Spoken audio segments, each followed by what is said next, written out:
It was founded back in 1979 through the generous donation and an endowment fund that established this annual lecture designed to promote career planning. It was the wish of the donor, whose name was H.K. Douglas Cotton, and I'll quote from him, to instill in our students a better understanding and a keener interest in the world of business and economics. So that idea has expanded over time to include all the leading professions and professions that we think people might be interested in hearing about over time. So it includes law and business and sports and entertainment, industry. We've had, even in my short time here, a really interesting set of people coming through to talk about their experiences in their careers. Mr. Cotton never attended Gilman, but he got to know the school very well through his 7 grandsons who attended in the 70s and 80s, and through some great-grandsons who have attended and are attending. A lot of you remember Teddy and Taylor Swindell, who graduated last year, and we were fortunate to get Jimmy and Mason into the upper school this year join us. They are all great-grandchildren of Mr. Cotton. And a lot of the family, the Swindell family and the Cotton family is with us today. And I'm also impressed, I have to say, the speakers have attracted a larger crowd than we usually have. And thank you for all the guests who are here today for being here. We really appreciate your attendance. It says a lot about your thoughts and your fondness for Gilman, but also who our speakers are and what they have to offer today. So thank you all for being here. I always want to take a second. I know he's hiding in the back, but I'm going to point him out anyway. I always like to take a moment to welcome Mr. Finney when he's back on campus. Guys back in the back row with Mr. Bristow. Mr. Finney, always great to have you here. Thanks for joining us. Appreciate it.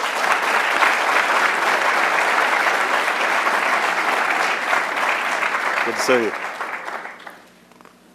So without further ado, let me introduce our first of 2 speakers today for the Cotton Lecture. Mr. Tronster Hartley is a member of the class of 1994 from Gilman. He is a lead programmer and game designer at Firaxis Games up the road in Sparks, Maryland. Tronster is a 12-year man. After Gilman, he attended Ohio Wesleyan University, and he earned a Bachelor of Arts in Computer Science.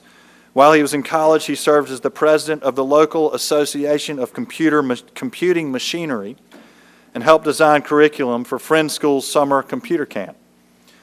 After college, Mr. Hartley worked at Sylvan Prometric in Baltimore, where he helped design computer-based testing language for which he holds the patent. I don't think many of us can claim that we hold a patent for anything. I like that. He also has taught game programming classes as an adjunct professor at UMBC and at University of Baltimore. Currently, Mr. Hartley serves on the advisory board for the University of Baltimore's Simulation and Digital Education Program and is a chair and founding member of Baltimore's International Game Developers Association chapter, which fosters the local game development community. He is part of the team that created and runs the Indie Video Game Showcase at the annual MagFest event in D.C. In addition to owning a casual game studio called Geek House Games, Mr. Hartley has a secret milkshake recipe named after him at the Charmery in Hamden. Also something probably not many of us can claim. So please join me in welcoming to the stage, and back to Gilman, I should say, Mr. Tronster Hartley. I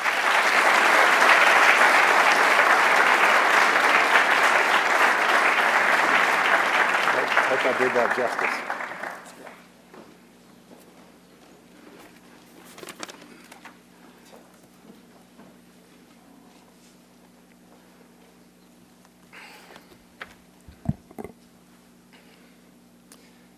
I am a geek. I'm also a game developer, which ties in nicely with being a geek. You know, I've loved video games for as long as I can remember. And my classmates will attest, I've also been a geek for as long as I can remember. Now, with a name like Tronster, you might think I was born to do game development. And while Tronster's a name on some of my game credits and it's on my driver's license, It is not on my birth certificate, and it is not on my diploma. And why I changed my name is a sidebar item I'll get into in a little bit. Now, when I was here at Gilman as a student in assemblies, I found it very hard to pay attention to any of the speakers on stage. Only something like a giant dance-off between teachers and students would go and have my attention.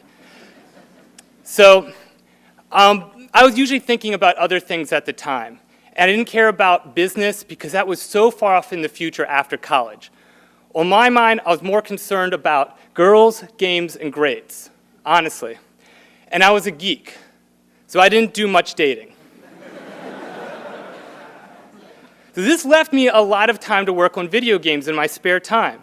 And so I'd get together with friends, like up there, another Gilman graduate on the left, Kevin McCormick, our friend Bill in the bottom right, and myself in the upper left. My hair is just collar length, which I'm sure everyone's hair is here today. And it was Friday night. We'd be making video games. And you can imagine that if I'm spending all this time making video games on the weekends, or sometimes I'd be making printouts from the computer lab and debugging code in study halls, that I didn't have much time for grades, which is why I left them for last. If it wasn't for my advisor, Mr. Carr, the faculty who believed in me, and most importantly, my parents, I never would have made it through 12 years at Gilman. I was not exactly an A student. But it's a testament to how fantastic Gilman is, that even if you struggle through here, if you make it to the end, you can do some awesome things in life. So knowing that you might be thinking about some other things today than business, I want to give you some advice today that will not only be applicable to you in the business world, but that you can start using today. And that advice is to just keep walking. There was a Chinese philosopher, Lao-Tzu, who 2,500 years ago came up with the phrase you might have heard: "The journey of 1,000 miles begins with a single step." In your lives, you're going to have the opportunity to go on many different journeys. The question is, do you take that first step? Do you start walking? Or do you just stand there, waiting, not moving?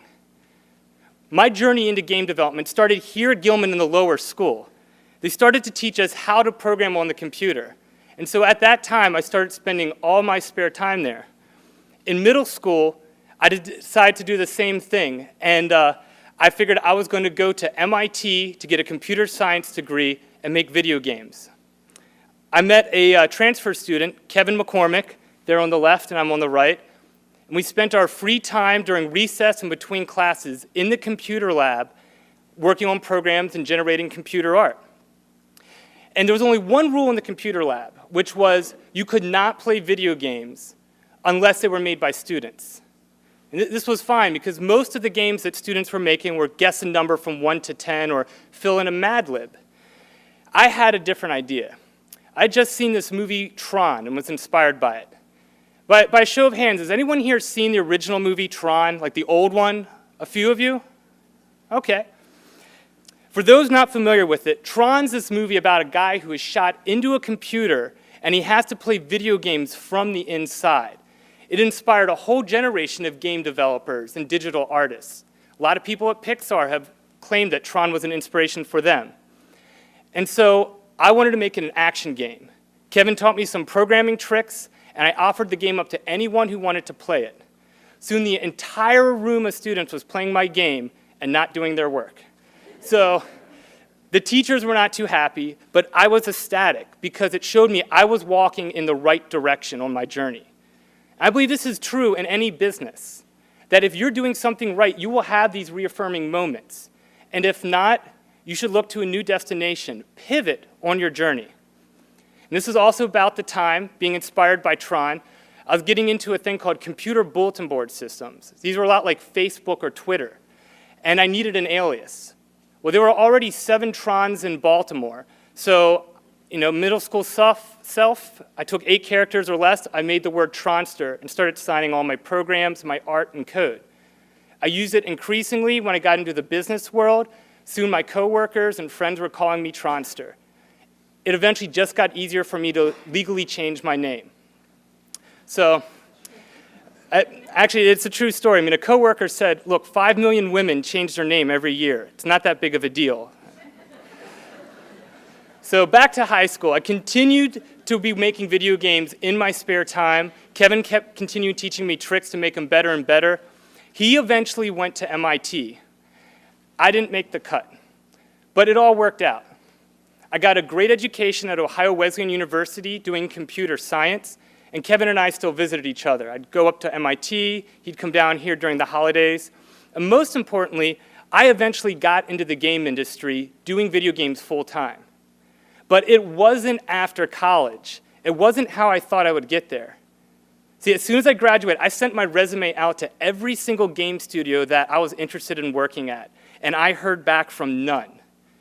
And my problem is I had no prior experience, and I put none of my side projects on the resume because I thought they were too amateur. When I'm looking at resumes today, the very first thing I'm looking for is if the person has already made a video game. If they haven't, they usually will not get an interview because there'll be 3 other people with similar qualifications but have a video game to show for it. And these video games don't have to be Call of Duty or League of Legends. It does not have to be AAA quality. They can be the simplest of games, not unlike Flappy Birds. So not getting into a game studio, I decided to go and just get a normal software engineering job. And I did it well. I ended up leading a group of 12 people. I made a nice 6-figure salary, and I stopped walking. I stopped pursuing game development. Until late one night at work, I got a call from Boston. There'd been an accident. Kevin was dead. So I looked back to those middle school days, like why we had gone into the computer lab, what we were passionate about, what we cared about, and why we were in there. I quit my job, and after 6 months of being a lay pastor, I got my bearings.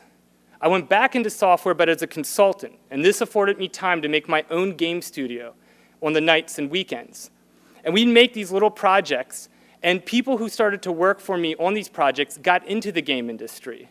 And eventually, I got into getting to work on a AAA title that I had played my sophomore year in college called Command & Conquer.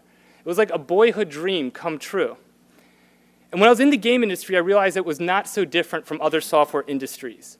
But there were also a few differences. Like, my salary went down to about 1/3 of what I was previously making. But I found that despite even making less, and sometimes working 80 hours during crunch week, that the fun I was having dramatically increased. I enjoyed what I was doing. And I found out that some of the things that we had to do to plan to make games was very similar too. Like, we would do a design on a whiteboard, and then afterwards it'd be some programming, some debugging, drinking a lot of caffeine, and then just repeating. The difference is, when making regular business software, you are done when you meet the business requirements. In games, you are done once you find the fun. And the way you do this is through all these other imaginative ways, such as like storyboarding on a whiteboard, or we also get to have concept art put up to go and see these worlds that we've created from nothing come alive. Have any of you at home or on your phones, have you ever downloaded a game that wasn't fun? Show of hands, have you played an unfun game? Oh my goodness, I'm so sorry. Well, let me tell you a little secret. The companies that put out these games, they knew they were not fun either. They just ran out of time or money. And putting out an unfun game can tank a studio. You might have some layoffs, or a whole studio might close its doors. And so the game industry is a little bit more volatile than other software industries. But this is why I love being a game developer here in Baltimore, because there are so many professional studios in the city and all the way up along the Hunt Valley corridor. And if you decide to get into games today, there are other options, such as going indie. There are services like the App Store or Steam that you can get your game into millions of players' hands. 10 years ago, this didn't even exist. So if you want to get into games at all, or you've got questions about game development, feel free to look me up. Either come down after assembly or find me on the internet. I have a unique enough name, you can usually find me. And when I am not making games or teaching about games, that's what I'm doing. I'm part of an organization called the IGDA, And we try to foster a community of people in the game industry and people who want to get into the game industry. So there will be bumps on your journeys, whether you go into game development or pursue a different career. But don't become discouraged. Don't lose sight of your goals, and keep walking. Gilman, I believe, is the best school in Baltimore. By attending here, it's going to help you have the foundation of an education that will help you accomplish what you are passionate about. It'll help you discern when to move forward and when to pivot. My challenge for you today is, what are you walking towards? I'm going to close with a quote by Ross Williamson. He's a self-proclaimed rock star developer from Google and now a CEO. Focus on taking one step forward today. Take whatever action you can, wherever you are, with whatever you've got right now. Don't worry about how small the step is. Don't worry about your goals working out. As long as you take action, they will resolve themselves spontaneously. Remember, it doesn't matter what steps you take, as long as you're taking steps. Thank you.